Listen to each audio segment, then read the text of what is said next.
Hello, everyone, and welcome to another Into the Void A Real Review. This time we're reviewing 28 Years Later, directed by Danny Boyle and written by Alex Garland. This is kind of a pseudo follow-up to the previous 28 Weeks Later movie, which came out in 2007, and 28 Days Later movie, which came out in 2002. However, it can be enjoyed on its own terms as it's part of a planned trilogy of its own. I do own the other two movies, but it's a sad fact that I haven't watched them, so from a personal point of reference, I can tell you it's not needed to have watched these movies to enjoy this one. Apparently, though, we are skipping 28 months later. Don't ask me why, maybe things needed to speed up. There was no time for months, only years. This stars Aaron Taylor Johnson as Jamie and Alfie Williams as his son Spike, who live on an island of survivors quarantined from the rage virus outbreak that has decimated a huge swath of the human civilization, at least the Ukrainian part of civilization. The greatest thing I can tell you about this movie is that it immerses you fully and completely into a believable apocalypse from the very beginning. Its opening shot is captivating, involving the early beginnings in which Teletubbies is playing on TV to an audience of anxiety-filled children holed up in a room while the real world plays out outside getting consumed by the rage virus. Wait, sit here. Sit. Auntie, what's going on? Jimmy, sit still, keep quiet, and do not move from this spot. That dichotomy of two totally different things playing out in real time, one innocent, one not so innocent, is an effective horror element that hits surprisingly well in the first 5 minutes of the movie. Spoilers from here on out, guys, so beware. There is an interesting tie-in into that opening scene and the ending scene that you should pay attention to.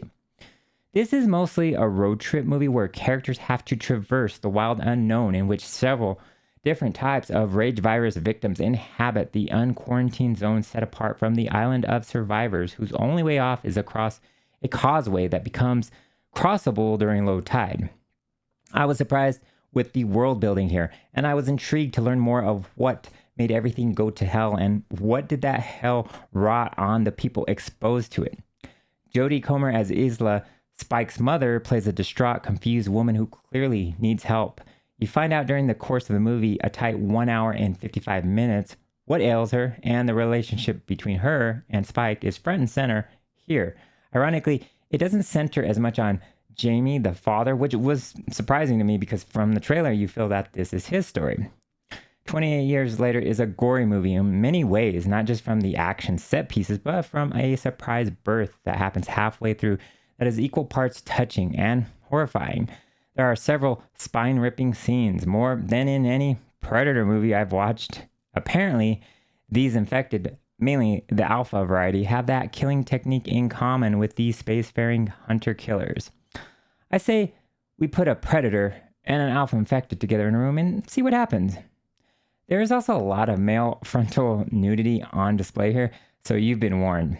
Everything is filmed on an iPhone 15 Pro Max, which makes it the first film to be entirely shot on iPhone. And before you ask, no, this is not sponsored by Apple. However, I do like my iPhone as it features a slick design with a zoom button for taking pictures. And did I tell you can film a whole movie with this thing? Nonetheless, the cinematography of rolling hills and countryside adds a beauty that is marked with desolate buildings, giving the movie an oppressive feel that is underpinned with the lonely desperation of what the early victims must have felt when their makeshift shelters succumbed to the infected. I found the interlacing of black and white shots of past events with the shots of Jamie and Spike traversing the countryside an effective technique to kind of give backstory in broad strokes of what this particular brand of apocalypse was about. Also, the action scenes in which infected people get shot with arrows are shot in a sort of poor man's Matrix slow motion that is interesting, but I'm not sure how it sits with me. I guess it was cool, but I think it was used a little excessively in shots. No pun intended. Maybe that's one of the shortcomings of shooting entirely on an iPhone 15 Pro Max. Music is haunting and features a full score from the Scottish hip-hop trio Young Fathers. It really added to the movie's oppressiveness along with the cinematography I mentioned earlier. They collaborated with Danny Boyle on the movie T2 Trainspotting. Ralph Fiennes adds a great performance to all the other ones that are everywhere in this movie. He comes into play later in the movie as the witch doctor, like Dr. Kelson, who Spike seeks out to help his mother with her ailment. He is a welcome addition to the cast, and you can almost feel like he will make everything better. if that were only the case. There are some heartfelt scenes that are interspersed with some actual laugh out loud scenes, which was surprising for a dour movie like this. It was a welcome reprieve that relaxed the tension that permeates throughout this movie. Alfie Williams as Spike really carries the movie though, and I'm really hoping he's in the next 2 installments of this planned trilogy of movies. If his performance fails, this movie probably wouldn't have come out as good as it did. I really enjoyed 28 Years Later, and I really am looking forward to what else is in store for the franchise.